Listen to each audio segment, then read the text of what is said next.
42. Ego, o único obstáculo. O ego torna o coração uma pedra. Ele é a morte de tudo o que é verdadeiro, bom e belo na vida. É por isso que não há outro obstáculo no caminho para a divindade, a não ser o ego.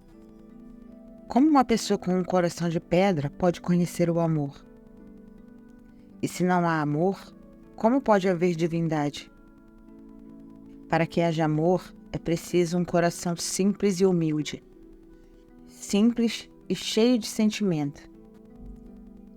Por mais profundo que seja o ego, por causa dessa mesma profundidade, o coração perde a simplicidade e o sentimento. O que é religião? Quando alguém me pergunta, eu digo: religião é simplicidade de coração, é o poder do sentimento do coração. Mas o que existe hoje em nome da religião é a manifestação do ego em formas muito sutis e intrincadas. O ego é a raiz de toda a violência. Eu sou. Esse mero sentimento é violência. Então, eu sou algo é uma violência maior ainda. Uma mente violenta não consegue encontrar a verdadeira beleza porque a violência a torna severa. Essa severidade significa fechar as portas do eu. E como alguém pode fechar as portas de si mesmo relacionando-se com todos? Havia um santo, Hassan. Ele estava com fome havia muitos dias. Estava morando nos arredores de uma aldeia. Alguns de seus companheiros o visitaram. Eles também estavam cansados e com fome devido à sua longa jornada. Tão logo chegaram e se instalaram naquela casa em ruínas, um desconhecido trouxe alimentos e frutas e disse: esta insignificante oferta é para aqueles que praticam a penitência e que renunciaram. Quando ele partiu, Hassan disse aos seus companheiros: amigos, eu terei de dormir sem comer, até mesmo esta noite. Porque quando pratiquei a penitência? E como posso ser um renunciante? Na verdade, onde eu sou eu mesma? Eu não sou. Quem sabe disso, conhece a divindade. Eu não sou. Quem descobre isso, pode encontrar a divindade. A ignorância é ruidosa, o conhecimento é silencioso. Este incidente ocorreu ao meio-dia. Algumas pessoas vieram até mim e disseram: Deus não existe e a religião é totalmente hipocrisia. Ao ouvir essas palavras, comecei a rir e elas perguntaram: por que está sorrindo? Eu disse: porque a ignorância é ruidosa, o conhecimento é silencioso. É tão fácil dizer alguma coisa sobre a existência ou a inexistência de Deus? Não são todas as decisões decorrentes do conhecimento escasso do homem dignas de riso?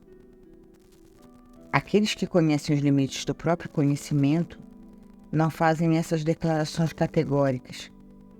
Eles se sentem, em vez disso, incapazes de falar. E é nesse momento de mistério que transcendem seus limites. Nesse momento, eles conhecem a si mesmos e também a verdade, porque a verdade existe no eu, e o eu existe na verdade. Pois a gota não está no oceano, e o oceano não está na gota? É certo para uma gota que não se conhece querer conhecer o oceano? E, se não consegue encontrá-lo, ela pode dizer que o oceano não existe? Se a gota consegue conhecer a si mesma, ela também pode conhecer o oceano. Pensar em Deus não faz sentido. Pergunto: você se conhece? Alguém que não conhece tem competência para tomar uma decisão sobre a existência ou a inexistência de Deus? Vocês se conhecem? Ao ouvir essa pergunta, esses amigos começaram a olhar uns para os outros. E vocês também não começam a olhar um para os outros quando ouvem essa pergunta? É preciso lembrar que, sem conhecer o eu, não há nenhum propósito na vida, nem se pode apreciá-lo.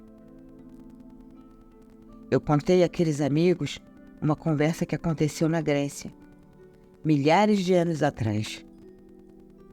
Alguém perguntou a um velho sábio: dentre todas as coisas deste mundo, qual é a maior? O sábio respondeu: o céu, porque tudo o que existe, existe no céu, e o próprio céu não existe em nada. A pessoa continuou: e qual é a melhor? O sábio respondeu: a graça, porque tudo pode ser sacrificado pela graça, mas a graça não pode ser sacrificada por coisa alguma. Então o homem perguntou: o pensamento, respondeu o sábio. E então o homem perguntou: e o que é mais fácil de se oferecer? O sábio respondeu: conselho. E o que é mais difícil? O conhecimento do eu, disse o sábio. Certamente, conhecer o eu parece ser a coisa mais difícil de se oferecer, pois para conhecê-lo, todo o resto tem de ser deixado de lado. O conhecimento do eu não é possível sem que você desista do seu conhecimento primeiro. A ignorância é uma barreira para conhecer o eu. O conhecimento é uma barreira para conhecer o eu. Mas há também outro estado em que não há conhecimento nem ignorância. É nesse estado que o conhecimento do eu se manifesta. Eu chamo esse mesmo estado de samadhi, meditação. 44. A porta da vida através da morte. O que posso dizer sobre religião? A religião é a porta da vida através da morte. Uma noite eu estava num barco. O barco era grande e havia muitos amigos comigo. Perguntei a eles: este rio tem uma correnteza forte, mas para onde ele vai? Alguém respondeu: para o oceano. É verdade que todos os rios correm para o oceano. Mas correndo para o oceano, os rios não correm para a própria morte? Pois os rios se perderão no oceano. Talvez seja por essa mesma razão que as lagoas não vão para o oceano. Que homem sábio gostaria de se aproximar da própria morte? E é por essa mesma razão que os chamados sábios não se aproximam da religião. O oceano é para o rio o que a religião é para o homem. Religião significa perder-se completamente na existência. Essa será uma grande morte para o ego. Então, aqueles que querem se salvar disso, tornam-se um poço de ego e evitam se fundir com o oceano da divindade. O resultado inevitável da fusão com o oceano é a eliminação do eu.